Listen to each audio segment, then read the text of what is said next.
My name is Tony Kirumba. I am 29 years old.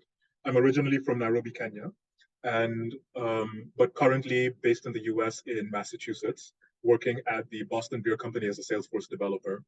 I moved to the US for school, give or take 9 years ago, and pursued a technical track. So I studied engineering in college and ended up not using my engineering degree, but falling into technology and software more broadly, and have been working in that field for the better part of 5 years. So I started my journey with Salesforce in 2019 professionally. My initial experience with Salesforce was in 2015, I want to say, when I was interning for a nonprofit in Kenya. They're called Synergy. They're still around, great company. And at that point, it was just as a user, but got some experience with interacting with the system. And that came back around in 2019 when I was actually back home in Kenya looking for a job. I had a small criteria for this job. I needed it to be remote. I needed it to be flexible. And I was really working with my network of friends and people that I knew to secure something. I'm really lucky in that I fell sort of just ass backwards into the Salesforce ecosystem. I took a job with a company that belonged to a friend of a friend that happened to be a Salesforce consulting shop. But when I joined them, it was in a generalist technology role. And actually, the way that I interviewed for them is they were switching chat systems. They had been using Slack. Slack was getting too expensive and they needed an alternative platform. And so I offered to help set that platform up.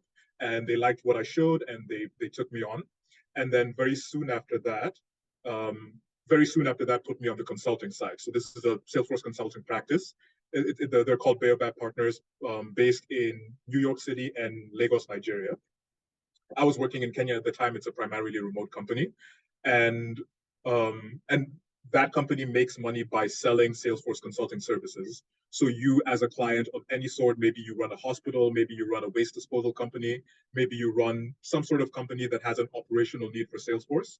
We will come in and customize and configure the system to your needs, and then play the role of managed services. So we'll on an ongoing basis, we'll continue to support and upgrade and elevate that implementation. So very soon after I started with them, my bosses, my managers there recognized in me a capacity to consult and a sort of generalist technical capacity, and invested in me, trained me up on Salesforce, and then put me to work supporting our clients with their implementations. To give you a little bit of my Salesforce bona fides. So I have my Platform Developer 2 certificate that I got that in February of this year, which is a huge achievement. Loved the process of getting that cert. Actually started getting certified around this time last year because I was looking to switch companies and found that while I had the technical skill and while I had been working in the ecosystem for a long time, was not certified. And so the way that I could present myself in the job market was not quite up to par. So I decided to get certified, and I worked my way up to Platform Dev 2, as well as taking on a MuleSoft cert. In addition to getting certified, I recently took a leadership role with the Boston Salesforce Developer Group.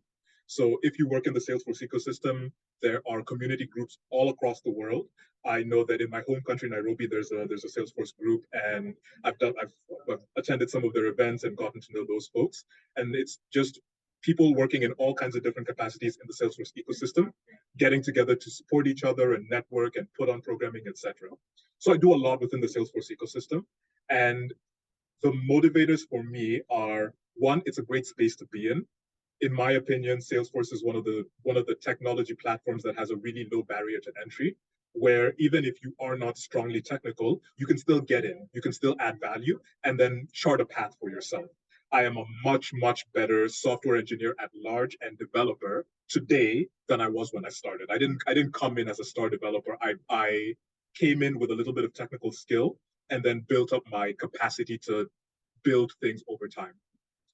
The second part of it is the training resources. So I can't speak to this too.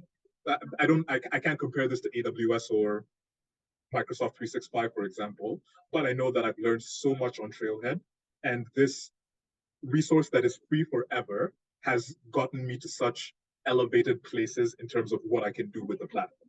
So just the fact that without having studied this in college, I'm able to do a lot with the training resources at hand is really attractive. And then the third one is just looking at, for me, the big draw of Salesforce is how agnostic the core platform is. The clients that I've worked with in the past have been in waste management, in telecommunications infrastructure, in computer sales. Now I work at the Boston Beer Company, which is consumer packaged goods. And in all of these different companies, you have a need for a CRM system like Salesforce, and more. It's not a need for a CRM. It's a need for a platform that you can extend in meaningful ways in order to add value to your business. And I think Salesforce does that at a world class level.